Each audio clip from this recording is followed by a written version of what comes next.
China is denying that two Canadians held for almost 2 years have been arbitrarily detained in response to the arrest of Huawei executive Meng Wanzhou. Its foreign ministry spokesperson says China firmly opposes the erroneous statements made by Canada and reiterated its claim that Michael Kovrig and Michael Spavor are suspected of endangering China's national security. The two Michaels were both granted consular access in recent days, the first time since January. Kovrig's wife told the CBC he was relieved to get outside news and shocked to learn about the scale of the coronavirus pandemic. A ceasefire between Armenia and Azerbaijan didn't last long, both sides accusing the other of breaking the truce almost as soon as it began over the weekend.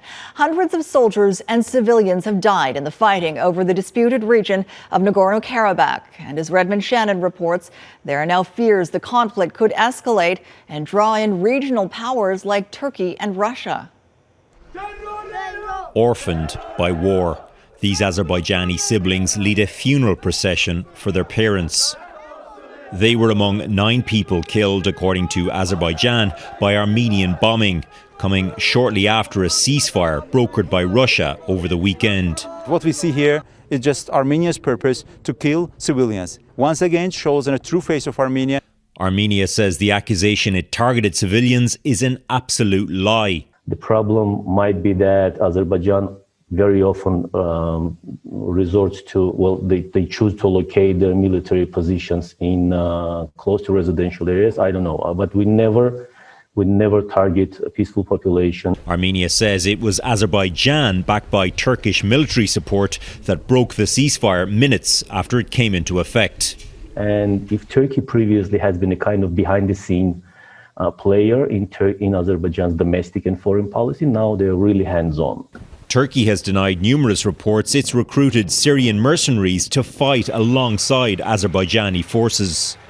Nagorno-Karabakh is part of an Armenian-controlled region which is internationally recognised as part of Azerbaijan. After the two countries became independent, war in the 1990s killed tens of thousands of people until a delicate truce was reached. Analysts believe years of neglect by foreign powers who oversaw the deal have led to the renewed hostilities. Armenia's foreign minister was in Moscow to meet his Russian counterpart on Monday. He also pointed to a lack of independent monitoring of the region. Russia's foreign minister dismissed calls for Turkey to be more involved in brokering a peace deal. Last week, Canada suspended some arms exports to Turkey over allegations equipment was being passed on to Azerbaijani forces. Canadian Foreign Minister François-Philippe Champagne is in Europe this week and will discuss the conflict with NATO and EU leaders. Redmond Shannon, Global News, London.